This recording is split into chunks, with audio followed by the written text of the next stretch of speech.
30 minutes in, 2 sips in. Let's rate this thing. Let's do it.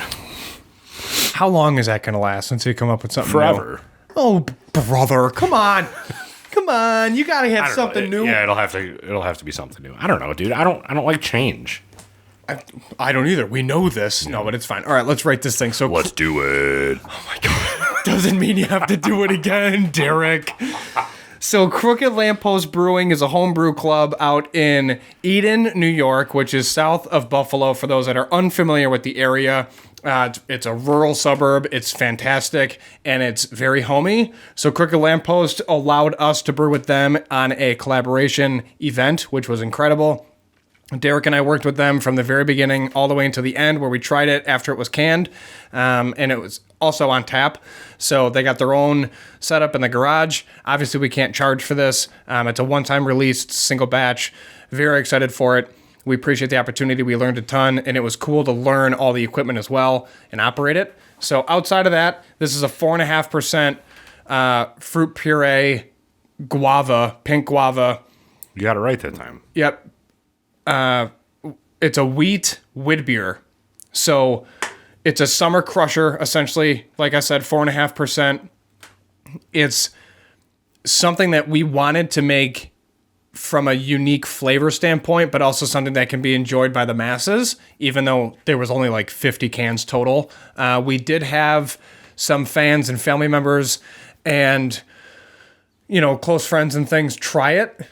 So far, all the reviews are great. There was not a insane filtration process on the end of the operation in making it. So there was some puree that was inside the cans that was from inside the keg, which it is what it is. But if you did get a can with a little puree, that's all it is. It's puree. It's essentially kind of like drinking pulp, except based on the can you got and the keg we used, because there were 2, you might have gotten a lot of pulp, basically, or a lot of puree. But nevertheless, we were excited for this.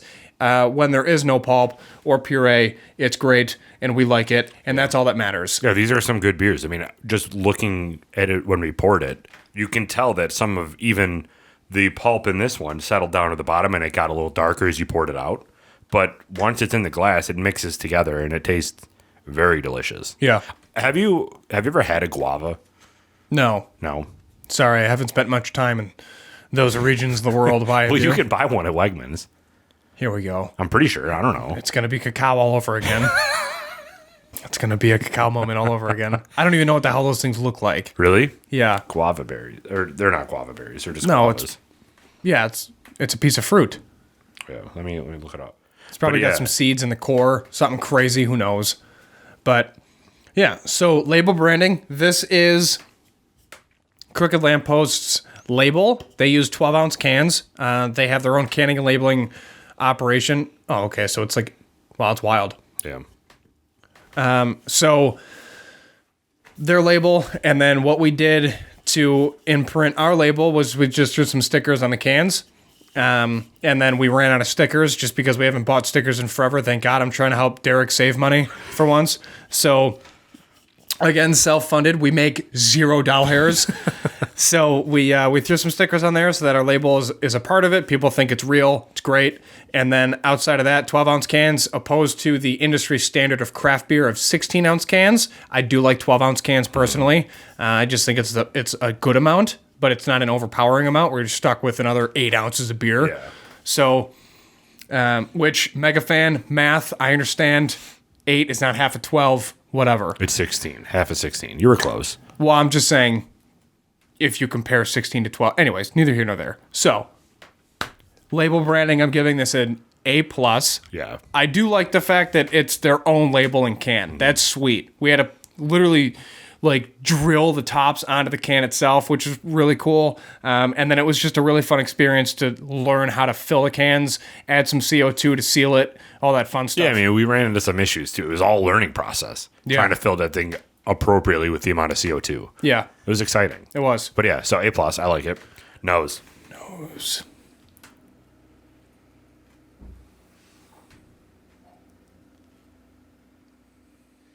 You get, it's like malt forward, and then you get some of that sweetness of the guava. And like a citrus hop. I still get that. But that's probably the main three that you pick up on the nose. Nose, I'm going to give this an A. Okay, A. Initial taste. I agree. I agree. Initial taste, Derek.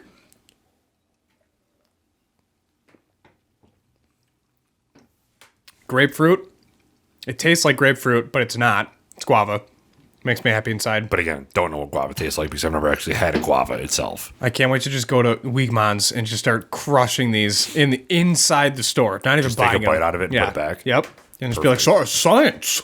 I'm pretty sure I heard that's how COVID actually started. So you get a little bit of grapefruit, citrus, kind of like an orange zest to it. Yeah. That's Very fair. citrus forward on the initial taste. Yep. I'm going to go with an A. I agree. Ending notes, you get the malt.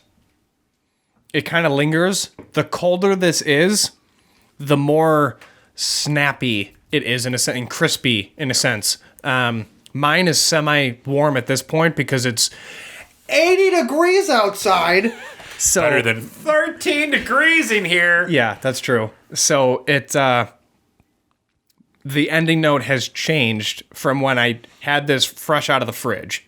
So I'm going to go B+. It's not like, oh my God, this is the greatest thing of all beers that I've ever tried in the history of beers. Also, I'm not the largest beer guy. I'm a bourbon guy. So don't at me. But yeah, I'm going to go B+. Yeah, I like this. We did some experimentation between the amount of guava puree that we wanted to add. At first, guava is not a common fruit, so we didn't know the composition of the fruit and how it would react with the hops and the different brewing processes. So we weren't 100% sure. We started out with a thought process of adding 2 pounds of guava. After that, we decided we should probably add 11 pounds of guava. Pretty big difference, 2 pounds to 11 pounds. After that, we did it with 11 pounds, so that's what's in the glasses and what we brewed with. But after that, we found out through research that we probably should have done 22 pounds. So that would be the only thing about this. Right now, this tastes a lot like a IPA to me. It has the citra hops at the end. It has that maltiness of an IPA, but that bitterness of a citra hops. And I think that if we doubled the amount of guava in there, it would resemble more of a wit beer rather than an IPA, in my personal opinion.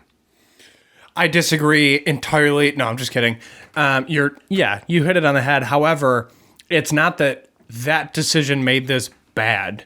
No, not at all. It just made it a different type of beer. Correct. Yeah. But I still like it. Absolutely. Which is why we're basically already all out. And we made, 30 cans? No. That we took? No, more than that. It was 30 cans each. Or 25 cans 25 each. Whatever, cans yeah. each. Yeah. We math. destroyed it already. Right. Because we like it so much. I'm not saying it's bad. It's just it didn't turn out to be the beer that we wanted. But it's the beer that we probably should have had. Yeah. And I like it. So ending note, B+. B+. Okay. B+. All right, perfect. So final rating. Give me that countdown. 3, 2, 1.